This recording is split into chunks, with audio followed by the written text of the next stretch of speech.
Good afternoon and welcome back to this latest edition of the Entertainment Show as we look back on cult classic TV series which really spawned generations. And this month our feature is all about the Dukes of Hazzard, which was a revelation back in the early 1980s in cable TV all across America. Then it spread all over the globe, and it's been rerun and showed in so many countries, even to this day, 40 years on, that numerous actors and guest actors that appeared on the show are still getting residuals for their time on Dukes of Hazzard. This week's episode, we're going to season 4. We're going to episode 26, the Law and Jessie Duke. And our guest this evening was a guest actor on this episode. He played the role as Simon. This episode was all about Roscoe and Cletus going on strike and Boss Hogg refusing to give him a pay rise, and this led to a pair of thieves coming on board and stealing a cache of electronic items. And one of the actors that played the role of Simon was the one and only Charles Hayes, and I'm delighted to be joined by Charles today, all the way from sunny California. Charles, good day to you. And Dukes of Hazzard, wow, 1982. Does it almost feel like yesterday? Yeah, you just imagine everything. 1982. That's Jim. How you doing? Pleasure to be here. And I suppose, Charles, back in the early 1980s, when TV series was going through their norms in terms of popularities, numerous actors did the mill really in terms of appearing on the A-Team or Dukes of Hazzard or Kojak or TV episodes of that sort of time. For you, when you heard about the project of the Dukes of Hazzard in season 4, I imagine that was very much well established at that stage. It was one of the big sort of network shows. So to land a gig on that must have been a real sort of big deal and a big coup, given its popularity and obviously giving the amount of people that obviously wanted to be on that show. Yeah, it was fun to go when, you're going in as the bad guy of the week. But because everything was tempered with so much comedy, you weren't quite sure if it was going to be slapstick or if it was going to be nuanced. You just never knew. But it was really terrific for me to get a shot at playing one of the bad guys, and actually auditioned for the show on a Thursday. And my father had come out to visit me, and we had plans to go to Las Vegas. So okay. He said, "Can we go?" I said, "Yeah." He says, "I want to go on the bus." I said, "Nobody goes on the bus." He says, "I've never been through the desert before." All right. So I did the audition. I thought it went well. My dad and I went to Vegas, got checked into our hotel, went down to the buffet. And back then we actors still carried beepers. So I said, "Now I got a message." So I went back, made my call, and I said, "You're hired. You work tomorrow." I said, "Dad, we're getting back on the bus and we're going back." He said, "No, we'll fly now." So my father was actually there. That was a hoot to be able to do the episode. And, they let him on the lot over at Warner Bros. To watch us shoot. It happened to be my grandparents' favorite show. Okay. At the time. They really loved it. Friday nights was like a whole thing. To get a chance to be on there was a real hoot. I enjoyed it. And I was playing I'm going on and on. Go ahead. No problem. There's no problem in the world, Charles. I suppose, Charles, from the first day you arrived on set in terms of Dukes of Hazzard, what was your impression? Did you feel that, wow, this was a well-drilled iron machine that was so used to doing everything in terms of perfection, in terms of the stunt team that they have there, in terms of the coordination? I suppose there were 4 seasons in. They had probably done 20 episodes per season at this stage. Did you felt that you were coming onto a real slick operation the first day you walked on set of the Dukes of Hazzard? I did, but it was such a good crew, and I imagine they'd probably been together for at least 3.5 seasons. Back then it was 26 episodes instead of 22 or 20 or abbreviated that they have now. But so they worked together quite a bit, and it was a well-oiled machine. We were on a lot in at Warner Brothers over in Burbank, and then we were out at Lake Sherwood, is where they would do the chase scenes. They had all these General Lee 15, 20 of them because they'd wreck them and they'd get another one. And so we were going back and forth between Westlake and Warner Brothers. And I suppose, Charles, you saw the stunt teams up close, and in terms of what the stunts they did in terms of that show. I suppose they were timeless, they were jaw-dropping, gravity-defying for that sort of era. And I suppose in terms of TV series, the Dukes of Hazzard, the A-Team probably spring to mind. This hit the bar in terms of what stunts were capable for the 1980s. And were you sort of blown away at that time as a young actor, seeing what the stunts in terms of all the car and the chase stunts in the Dukes of Hazzard? Yeah, the chase scenes were fascinating, and the jumps. That's the thing that they would like rev it up and hit the ramps and go flying and twist. Both guys, John and Tom, by that time were really proficient at doing the Duke slide, where they could be hauling it into a scene and they jerk the wheel and come sliding right up to the curb, and they both could do it with one hand. With one hand, smiling at the camera, But yeah, they've done enough of them by then that it looked effortless. And I've tried it with my own car. But yeah, and they were good about it. And the fight scenes were real. I think Ernie Orsatti was the coordinator, and he's a legend. The whole Orsatti family in terms of stunts, and he had the show. And it was a Friday afternoon. We set up a fight scene. The guy playing my brother, Doug Hayes Jr. How about that? Poison Hayes. Doug Hayes was fighting with Tom Wolfpack. Yeah. And I'm fighting with John Schneider. And Ernie says, go right, left, right, right, left, right. I said, got it. So we did. We get into it. He grabs me and throws me over a hay bale, and I come up and I swing, and he goes right, left, right. And John's a big guy. Yeah. Not only got big fists, but he's got long arms like a hockey player, and he's a very well coordinated guy, and he looks good fighting. And so I didn't want to slow things up or be the tail end on the cattle. So I was intently, okay, right, left, right, got it, right, left, right. So we went right, left, right. He went right, left, right, and he threw the punch. Let's see if I can do. He threw at the screen, and was so good he missed my face. But his arms are so long that he caught me with his elbow. Okay. Straight to, and he caught me with his elbow, and it hit me on the fine. It must have hit me on this side, is what it was. Okay, so what happened? What happened? Ernie comes running over.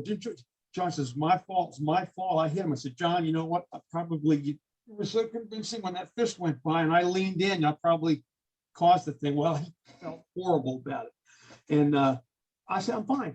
I'm okay. In fact, we did another take. We still had more to film the following Monday. Saturday morning, I woke up and my eye was out to there. Whoa. About an hour afternoon, probably about 1 o'clock in the afternoon, I get a call. It's John. John called me on my home phone. He says, listen, I'm really sorry. I said, John, you didn't do it. Okay, you did right, left, right. I probably leaned in. He said, okay, I get hit all the time. Get yourself a couple of bags of frozen peas and just stick it on your face. Work like a charm. Work like a charm. I just was so impressed. Again, I'm a kid myself, but I was so impressed that he took the time to give me a holler, on a Saturday. Yeah. And I suppose, Charles, the episode itself, the Law and sort of Jessie Duke, and Jessie Duke, obviously played by the one and only, the great legendary Denver Pyle, who sadly is no longer with us. And I suppose he was really the sort of the glue in that sort of show, the sort of the grandfather sort of thing. What was Denver like? Speaking to one or two people, they said Denver was a very humorous sort of character, a very sort of a witty type guy, a very one-liner type guy offset, and very much a guy who was able to make you laugh at the drop of a hat.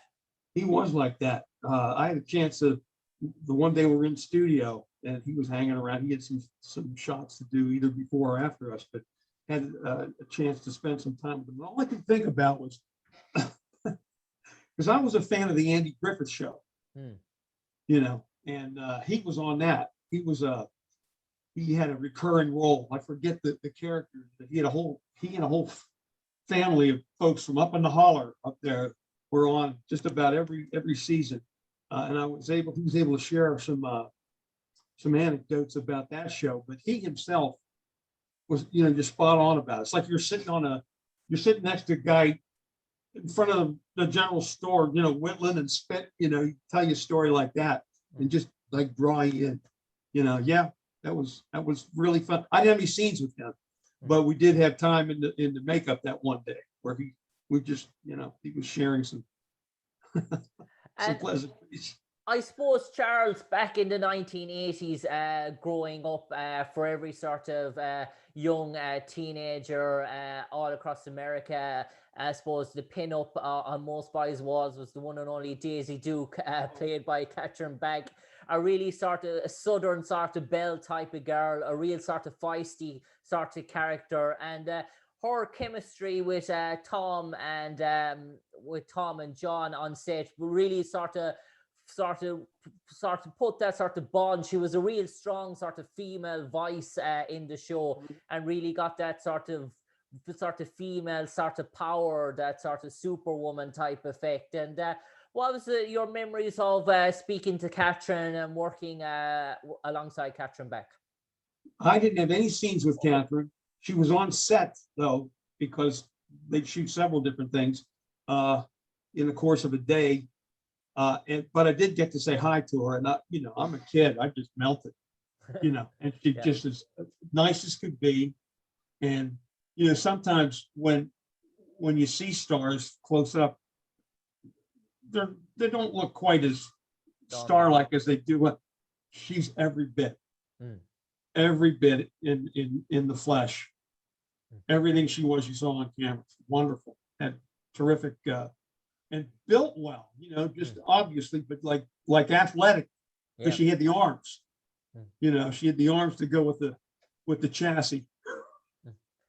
And I suppose, Charles, in terms of the Dukes of Hazzard, and you mentioned it was one of your father's favorite shows, and I suppose appearing on that sort of hit show when you did in 1982, did it open up further opportunities? Obviously, it was a big thing to have on your resume at that sort of time. And did you almost feel that having appeared on the Dukes of Hazzard when you went for future auditions, that it probably bumped you up a bit in terms of landing further roles?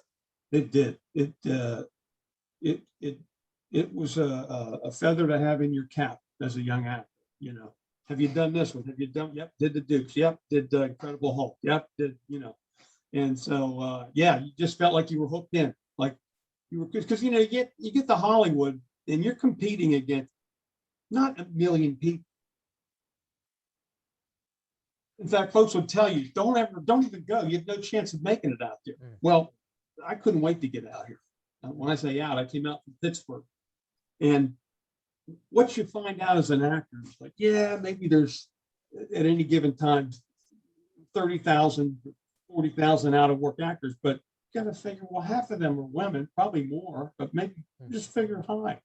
So that's 20,000. I'm not up against 100,000, up against 20,000. Well, that 20,000, there's old guys and there's little kids and there's guys with red hair. There's left-handed guys. You're up against maybe, I don't know, 200 guys, 100 to 200 guys at any given time for the roles. Well, I like those odds. I always figured, well, I'll get my share. And so, with that on my resume, I was able to do quite a few shows, quite a few of the network shows now.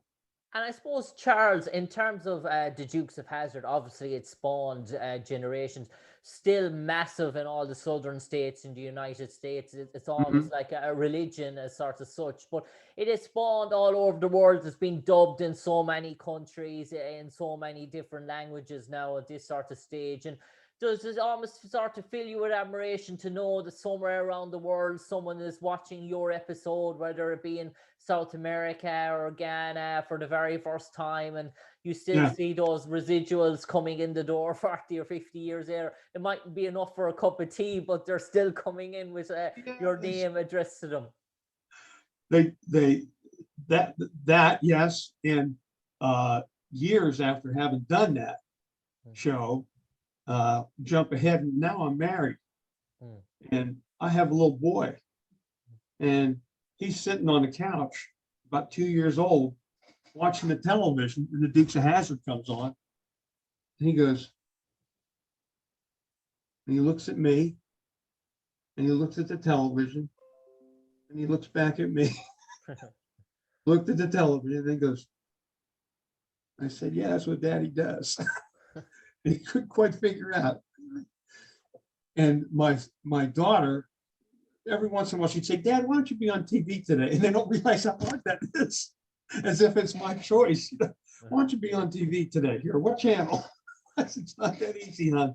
Although I got to tell you, I've had a pretty good run doing a lot of commercials. I've done a lot, you guys have seen me 100 times, 1,000 times. We just didn't know each other yet. But I kind of look like everybody, so I get hired to play the dad, play the goofy neighbor, or the coach, or whatever. Now I'm playing granddad or CEO or whatever. But it's been it was the reason I brought that up is because there was a good chance back then when these kids were growing up that they just flipped the dial. There's dad, and so it just got to be old hat with them and their friends. Friends that come, hey, I saw your thing the other day. Hey, I saw that Wheaties commercial there. So that was fun. That's an added bonus when you're an actor and you have kids.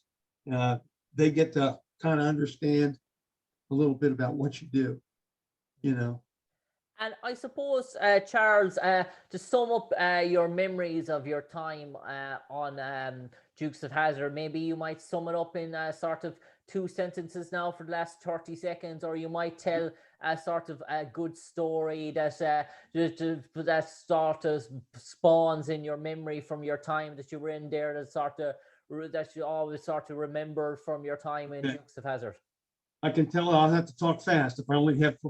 The guy playing my brother. I'll give you a minute. I'll give you a minute. The guy playing my brother was Doug Hayes. I told you I'm Hoyes. He's Hayes, and we had time in between one day. We were on the lot over at Burbank at Warner Brothers, and we're walking around, and he's, I don't know if he's like kidding me. He's kind of giving me the impression that he's a Hollywood family. He's kind of does it. So we're going past a Winnebago, and James Garner's name's on a Winnebago. He's my favorite. James Garner, Rock Files. They were doing a remake of Maverick. They were shooting in the next studio to ours. His Winnebago's parked in the alley. We're walking by, and Doug's I'm thinking he's big dealing me, but he's not. He's saying, yeah, my dad. And I said, boy, James Garner. He says, you want to meet him? I know him. I'm thinking, yeah, right, okay. He knocks on the door, right? He opens it. He says, hey, Jimmy. He says, is that you, Doug Hayes Jr., you son of a... He says, yeah. Hey, my friend Chuck wants to meet you. Is that okay? He let us in his trailer. He said, what are you guys doing here? I said, we're shooting next door. He said, come on, sit down. We sat. I'm pinching myself because it's James Garner. I'm just sitting there, and he's chewing the fat, talking to me for 2 hours. He said, when do you guys shoot? I said, I've got a chase scene over here. So I'll come over and watch it. And he did. We were doing the chase scene, inside. They're walking the car, and I look over. James Garner's over there waiting. He took time out of his own show to come. So I remember that. That was right out of nowhere. That was cool. Yeah. On that note, Charles Hayes, an absolute pleasure to talk to you today, to relive your memories of playing Simon in the Dukes of Hazzard in the episode The Law and Jessie Duke, Season 4, Episode 26. It aired all across the United States and Canada on cable TV on March 1982. Charles, a pleasure talking to you this evening, reliving your memories and your time on the set of Dukes of Hazzard in our special this month tribute to the Dukes of Hazzard TV series. Charles, a pleasure talking to you, and we wish you a prosperous 2021. Hopefully when this pandemic eases off and the world gets back to some form of normality. But for the moment, Charles Hayes, take care. Jim, thank you very much, and I appreciate being on. Thanks so much. Continued success.